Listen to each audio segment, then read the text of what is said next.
Let's talk it out with Audacy NFL insider Jason La Canfora, host of the Audacy original podcast, In the Huddle, with Brian Baldinger and Carl Dukes, covering the entire league. Jason, welcome. It's great to have you today, man. Hey, thanks for having me. Yeah, absolutely. So what's your answer to that? Like, if we had told you at the beginning of the year, I think Chase Young to the 49ers for a comp third, most people would be like, yeah, thumbs up. But how wild is it that they had to go out and fortify what was already a massive name defensive line? Yeah, well, I think you guys just hit on, though. I mean, sometimes the names and the production aren't aligned, right? And the Bosa situation is different, and the offseason was different, and the summer was different. And, what did he come into that game with? 2.5 sacks? So, it's sort of it is what it is. And we've seen times where their interior defensive line is on another plane than everybody else, but they're getting beat up, right? They're getting gouged a little bit on the ground. And it's not what you thought it was going to be off the edge. And, I mean, it's trite and it's a cliche, but it's also true. Like, who doesn't have room for, you know what I mean, an elite pass rusher who he's got his warts, and look, he might be among their walking wounded soon enough, because that's certainly been a part of his brief NFL career, a big part of it, and it's why you got him for what you got him for.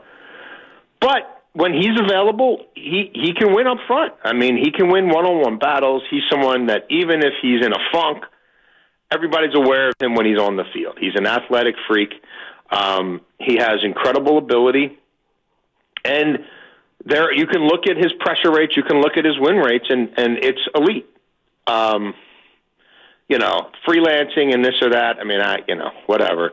Like, if you're producing like a great player, I don't think people are gonna, who's talking about Steph Curry's missed threes all that often? You know what I mean? And this guy's not that, but right, you know what I mean? Like, yeah.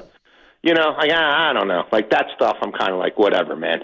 If he's who he was drafted to be and he performs anything like that, this is an absolute steal. And whether it turns out to be a rental or the precursor to something larger, when you're in Super Bowl or bust mode, that stuff is, that's tabled, man. This isn't like the Bears with Montez Sweat, where they better get that dude signed, you know what I mean, immediately before he gets hurt or before his price value goes up, or whatever. This is a little different.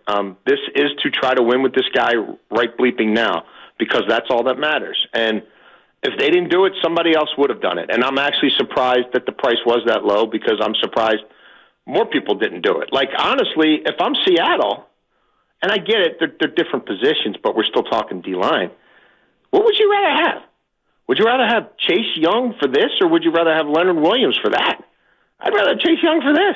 Yeah, that dovetails right into my question. What do you make of this market? I mean, is John Lynch just the greatest general manager in the history of football? Or why were there so few bidders that the Commanders had to take a compensatory third for a guy who was the second pick in the draft and was having a good start to his year? Yeah, I am surprised about the price, even with the injuries and some of the dips in productivity. And I mean, there have been rumors about him not being long for that place for a while. I still thought it would have been. I thought it would have been more. I mean, maybe some people did their research on him and they just didn't think the juice was worth the squeeze. This was also a very strange deadline in that. And I actually just have a piece up at the Washington Post about this right now. I talked to a lot of people this morning who were involved in trades that were made and trades that they thought were going to be made that weren't. And things got a little sideways this weekend, right? A lot of people were shopping with the Raiders, and numerous general managers thought at the very least Hunter Renfrow was gone.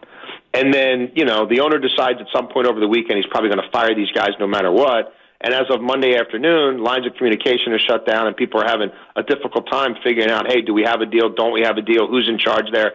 McDaniels is about to coach a game. You know what I mean? Ziegler's like, I don't really know. I can't really tell you. Like, you know what I mean? So, like, that bogged things down. The Tennessee Titans win a football game. Most people didn't think they were going to win, and they won it with the quarterback looking like, bombs away. And so all of a sudden their tone changed. And Sean Payton beat Andy Reid, and you could make the argument they outplayed Andy Reid's team twice in 3 weeks, and this time they beat them handily.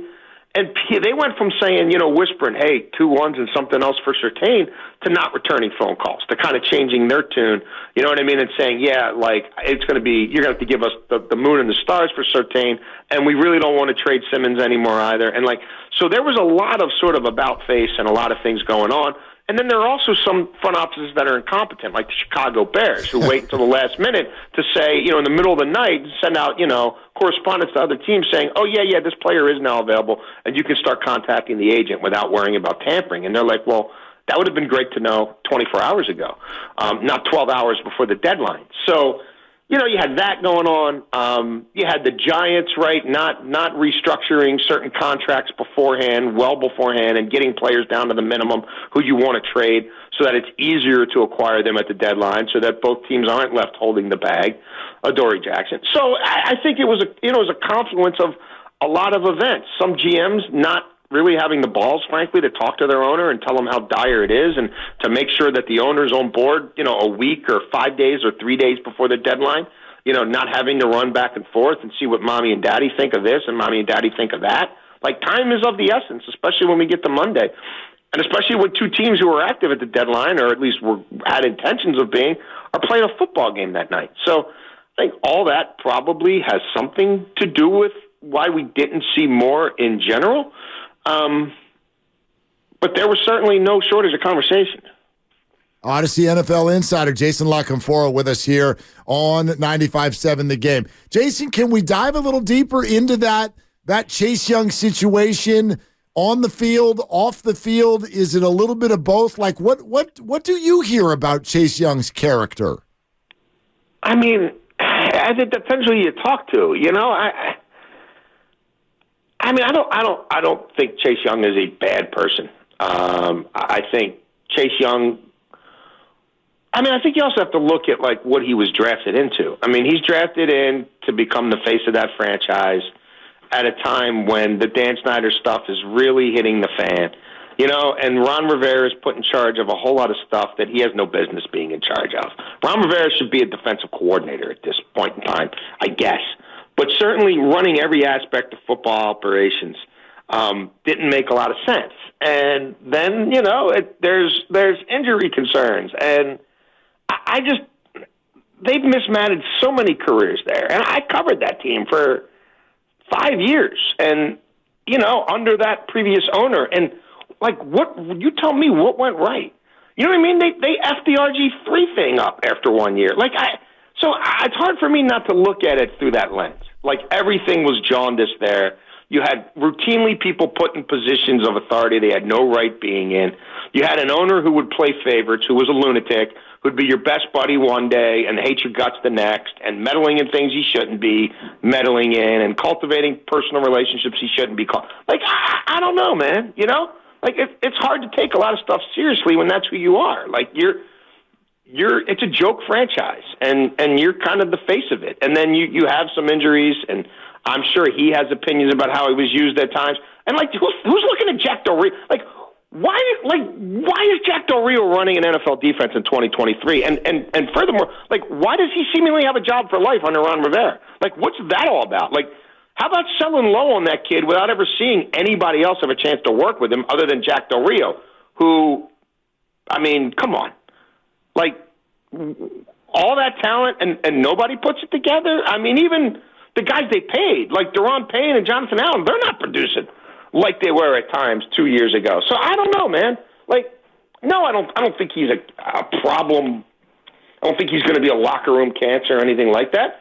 Does he have a little bit of diva in him? Like, probably. But again, how many 1-1s don't? And I think the culture there will be different, and the expectations there will be different. And one of my best buddies, who was a personnel guy in the league for 2 decades, says the same mantra to me all the time. Expectations are set by 2 things: where you were drafted and how much you're paid. He ain't being paid a boatload there, and they didn't draft him at all. They got him as a 3rd-round pick. So there's a big weight off his shoulders, and if it doesn't work out, people aren't going to freak out. But yes, he's got the weight of future earnings and all that, but I think it'll be a much better situation for him. And every time something goes wrong there, the first person they're pointing at ain't Chase Young. You know what I mean? There's going to be a long list of people before you get to Chase Young. That wasn't the case here. I live in Baltimore. I live 30 minutes from Washington. Like, he was the poster boy for their futility, and that won't be the case in San Francisco.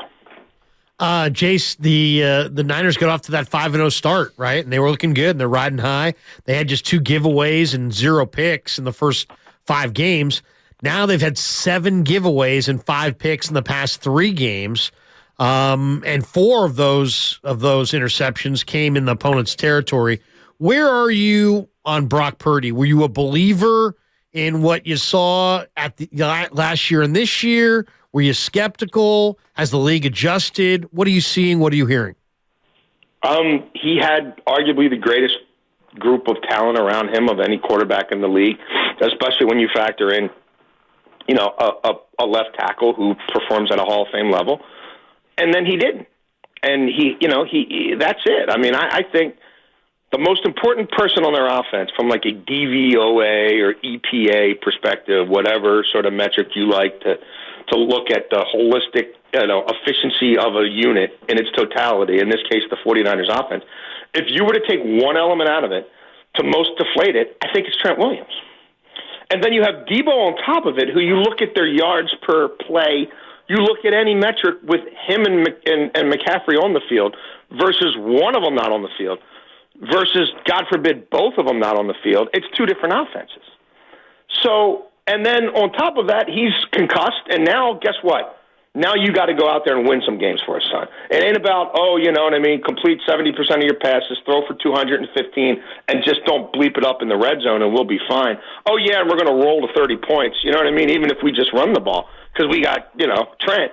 Like, it's not that. So everything shifts. And so, yeah, I think for where he was in his career, he was in a situation where, is he the tugboat doing all the pulling, or is he being pulled? You know what I mean? When you ask him to be the tugboat to pull the San Francisco 49ers offense, and especially they're short of personnel, you're in trouble.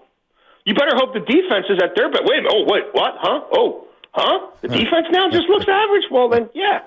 That's a different scenario. So, look, I was a skeptic on him. I came out and did a mea culpa at the beginning of the year and said he's clearly better than I thought. But do I think he's someone who can win playoff games or win big games against quality opponents without that supreme supporting cast around him? I had grave concerns about that at this stage of his career. I think that's probably, if they get to that point, that's probably going to be a bridge too far. Jason La Canfora. We'll see how they recalibrate, at the bye. Well, and that's actually my next thought for you. Jason La Canfora joining us here. Larry is in for Dibs, Willard and Dibs, 95.7 The Game. And a reminder, your chance to play a game of Knockout at Chase Center. You got to be listening for the next 15 minutes.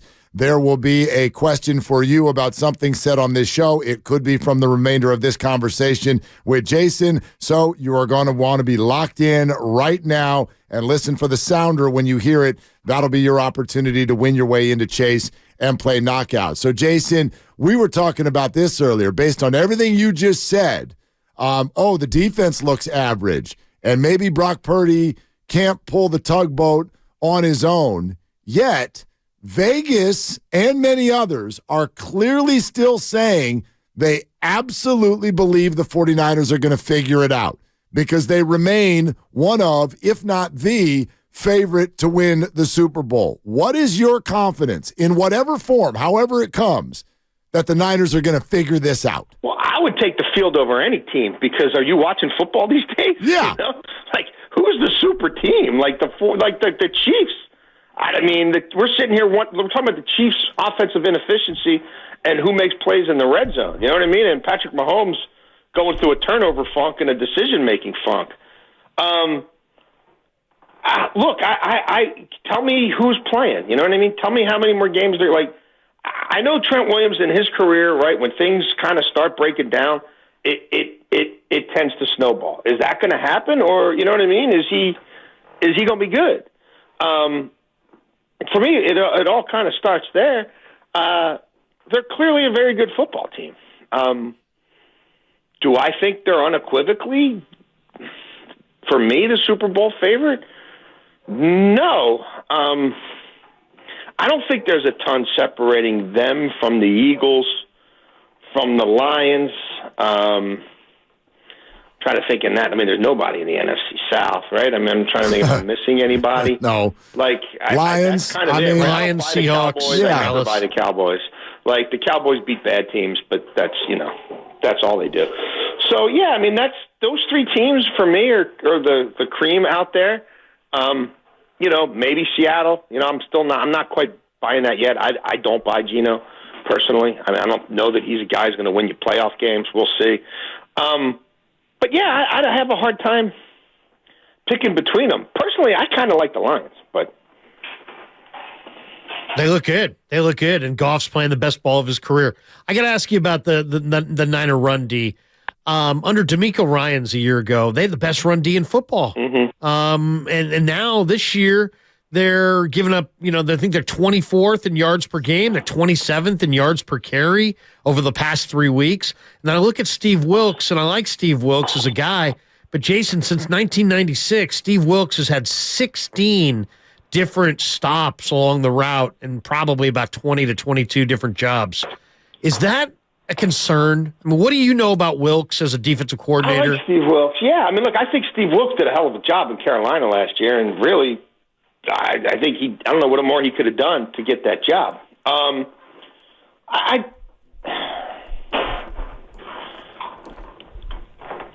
How well do you think? Grade to San Francisco? What grade would you give their D line through half the season? I mean, are we grading it based on what we thought they were going to be, or just in a completely what general? You thought they were going to be and what they are. Oh gosh, I think that's probably your right. You know what I mean?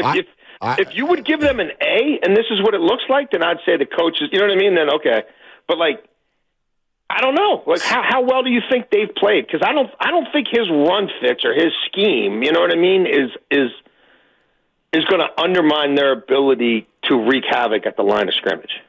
The point of attack. I don't know. If it's the same group. I mean, to be completely honest, they lost Azeez Al-Shaair. They lost Jimmy Ward. Yeah. They lost Tart. They lost Manuel Mosley. They lost some of their best run defenders on the back end. And it seems like, Hargrave, everybody, hey, look at Hargrave, shiny object, new free agent. Everybody's like, wow, this defense got Hargrave. Nobody really paid attention to all the departures. And now you're looking up and you're going, wow, this doesn't look like the same group as a year ago. Yeah, and that might be your answer. And nobody can, who's got everything?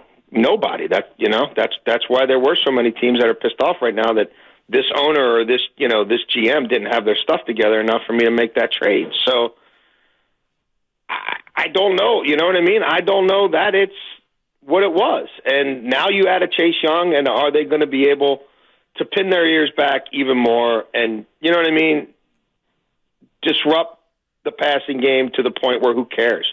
You know what I mean? Who cares what the yards per carry against us is, because we're back to having this formula where we're up by 2 scores at halftime. Jason, great to have you today, man. Thank you for hopping on. My pleasure. Anytime. Thanks, you. Chase. All right, there he goes. Audacy NFL insider Jason La Canfora. Make sure to follow In the Huddle on the Audacy app or subscribe wherever you get your podcasts.